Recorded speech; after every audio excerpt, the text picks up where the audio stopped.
हाँ जी सर जी, आपने 2 कुंडलियाँ मुझे भेजी हैं अपनी और अपनी पत्नी की। आप विदेश में रहते हैं, वहाँ पे आपने बोला है आपका तो वीज़ा 1 महीने में ख़त्म होगा, लेकिन आपकी पत्नी का वीज़ा 1 साल का पड़ा है। तो वीज़ा बढ़ाने के लिए एक तो आपने पूछा है, वहाँ पे सेटलमेंट के बारे में पूछा है, और एक आपने बोला है बच्चे के आगे आप बच्चे का योग कैसा है वो आपने पूछा है। अभी आपका विवाह हुआ है। तो अभी ये जो कुंडली यहाँ पे बनाई है ये आपकी है। देखो जी, आपका नाम है भाविन और ये आपकी है डिटेल, और इसके हिसाब से कुंडली यहाँ पे देखो बनी है कर्क लगन की। और ये सेम कुंडली आपकी जो यहाँ पे दिख रही है वो यहाँ पे मैंने बना रखी है। तो पूरा कुंडली देखेंगे कुंडली कैसी है, कौन से ग्रह अच्छे बुरे हैं। सबसे पहले ये समझो कि ये जो कुंडली होती है इसमें 12 ग्रह होते हैं, और 12 ग्रह मैं लिख देता हूँ वो आप समझ लो। ये है आपकी कुंडली में पहला ग्रह, ये है दूसरा ग्रह, तीसरा ग्रह, चौथा, पाँचवा, ये छठा ग्रह है, सातवां, आठवां, नौवां, 10वां, 11वां और ये 12वां ग्रह। अब ये जो 12 ग्रह मैंने लिखे हैं, इन ग्रहों से आपके जीवन के बारे में कुछ ना कुछ पता किया जाएगा। जैसे कि इस पहले ग्रह से हम पता करेंगे आपका शरीर कैसा होगा, हेल्थ आपकी कैसी होगी, स्वभाव, रंग रूप, पर्सनैलिटी, सर, मस्तक, पहले ग्रह को देख के हमें पता चलेगा। दूसरा ग्रह धन जोड़ने का है, तीसरा ग्रह छोटे भाई बहनों का, ये चौथा ग्रह की है माता, मकान, वाहन का, पाँचवा आपके बच्चों का है, छठा ग्रह होता है खराब ग्रह, इस ग्रह से रोग, शत्रु, कर्जा देखा जाता है। सातवां ग्रह आपकी पत्नी का है, आठवें ग्रह से उम्र देखेंगे, नौवें ग्रह से भाग्य देखा जाएगा, 10वां ग्रह काम काज, 11वां ग्रह आमदनी, लाभ, इच्छा पूर्ति, और 12वें ग्रह से आपके खर्चे देखे जाएंगे। तो आपने यहाँ पे भाई 2 बातें मेरी नोट करनी है। पहली बात, ये जो मैंने 12 ग्रह लिखे हैं इनको याद कर लो, और दूसरी बात, इन 12 ग्रहों से जो कुछ देखा जाएगा वो याद कर लो। अब आप ये देखो अपनी इस कुंडली में देखना क्या है वो ग्रह देख लो। अब मान लो आपने देखना अपनी पत्नी के बारे में देखना है, तो पत्नी का जो ग्रह है वो है 7वां ग्रह। 7वें ग्रह से आपकी पत्नी देखी जाएगी, और 7वें ग्रह में एक नंबर लिखा है 10 नंबर। 10 होती है मकर राशि, माल किसका बनता है, शनि। तो आपकी पत्नी के लिए हमें शनि को देखना पड़ेगा।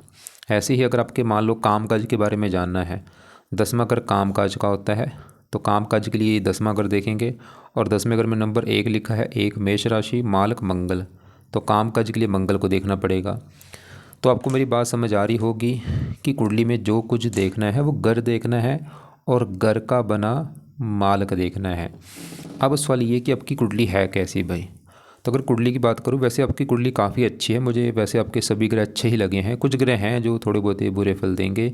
अच्छे ग्रह कौन से, आपका शुक्र बहुत अच्छा है, अपने घर में बैठा है, सूर्य बहुत अच्छा है, मंगल अच्छा है, और यहाँ पे गुरु अच्छा है, ये अपने घर में बैठा है, शनि भी ठीक ठाक है।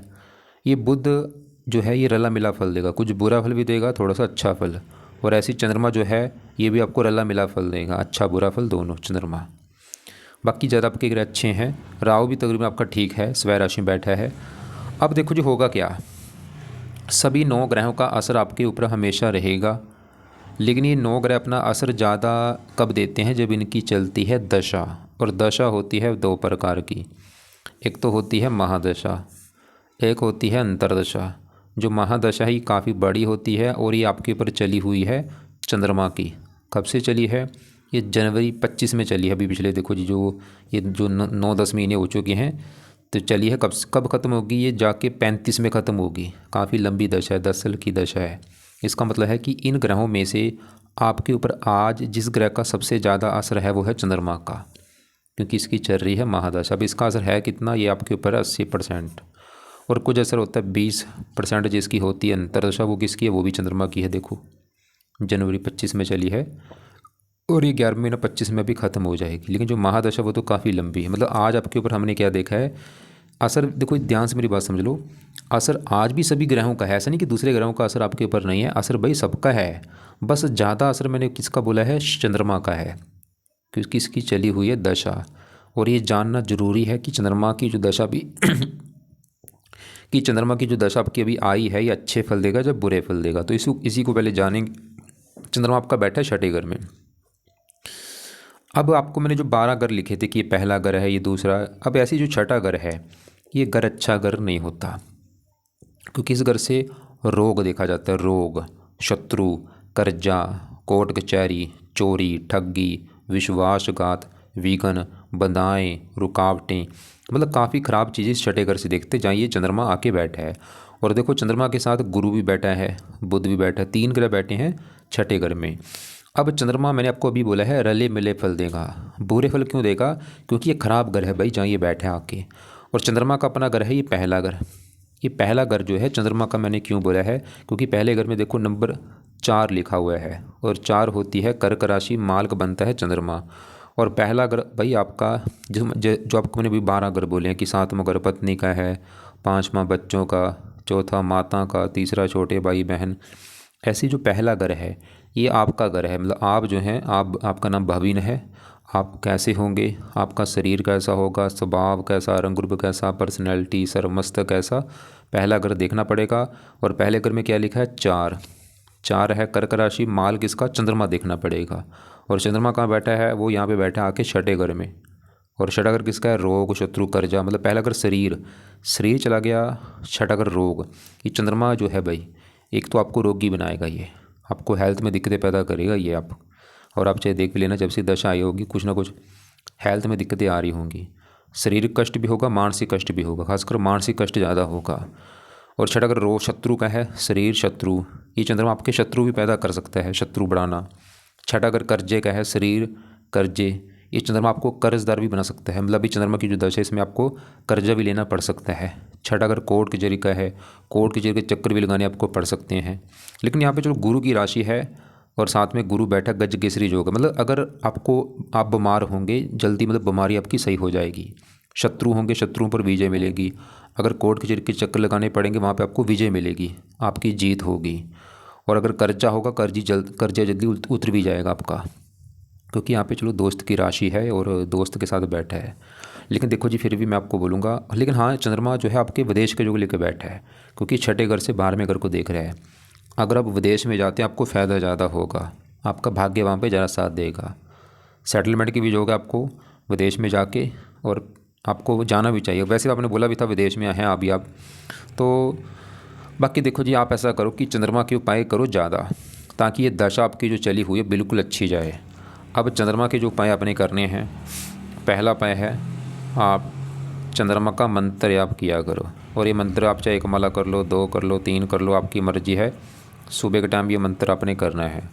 दूसरा है इसका पाठ पढ़ो, चांद कवच का पाठ। ये कवच का पाठ पढ़ने से आपकी हेल्थ अच्छी रहेगी। तीसरा है चंद स्रोत का पाठ पढ़ लो। अब यहाँ पे देखो मैंने ये 2 पाठ लिखे हैं, चंद कवच, चंद स्रोत।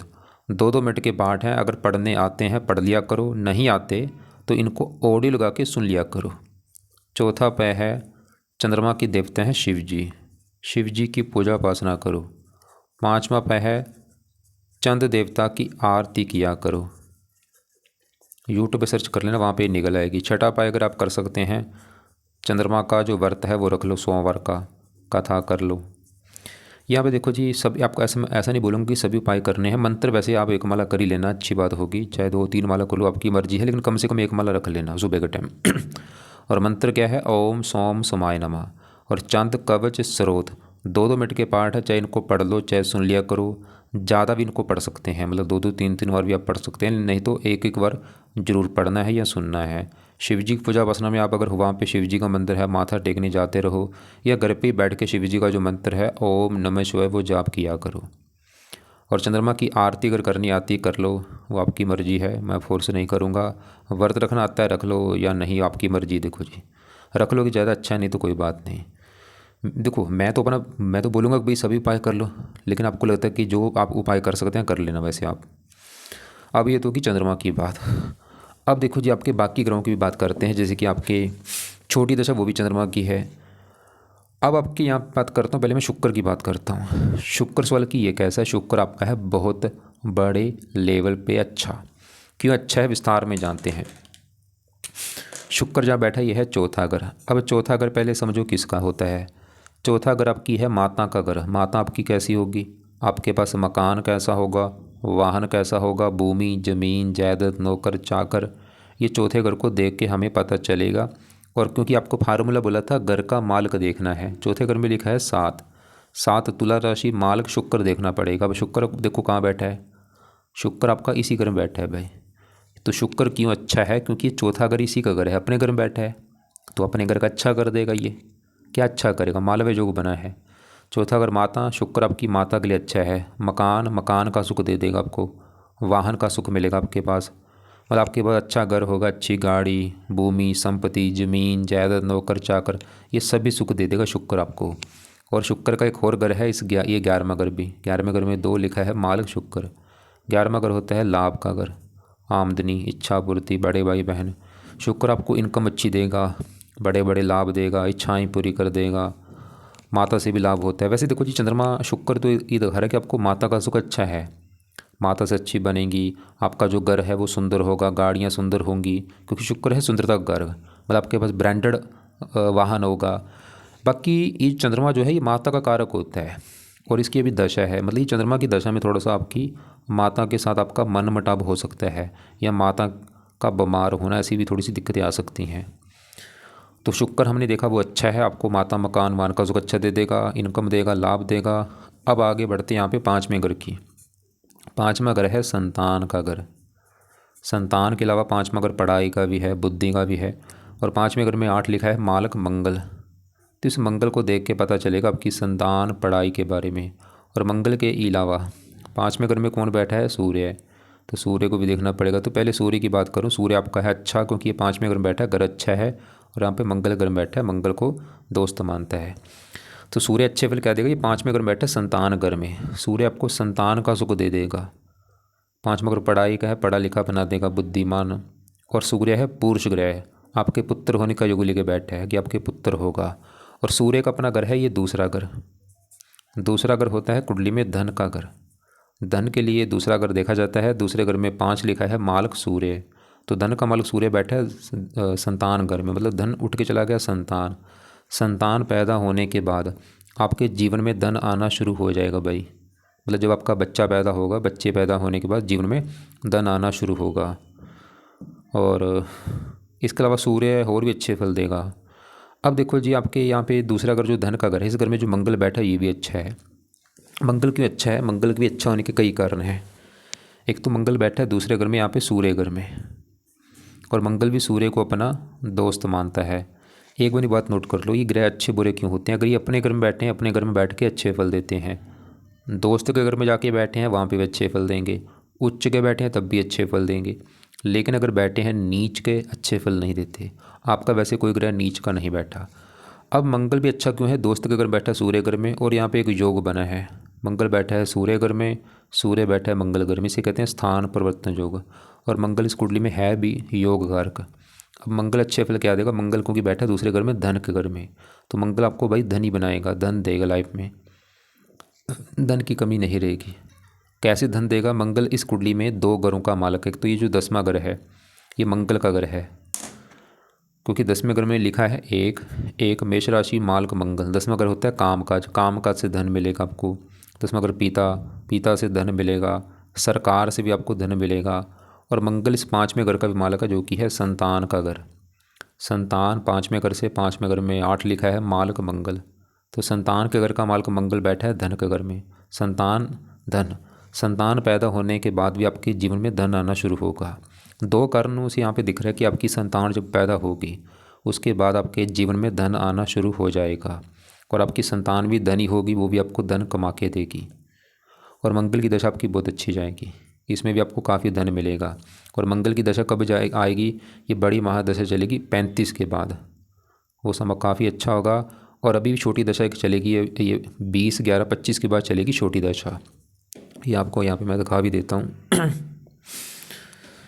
यहाँ पे देखो जी, ये दशा आपकी ये 20/11/25 में चलेगी, और 21/6/26 में ख़त्म होगी अगले साल। 6 महीने की दशा है, 6-7 महीने में, हाँ 7-8 महीने की दशा है। इसमें आप ये समय अच्छा है मंगल वाला।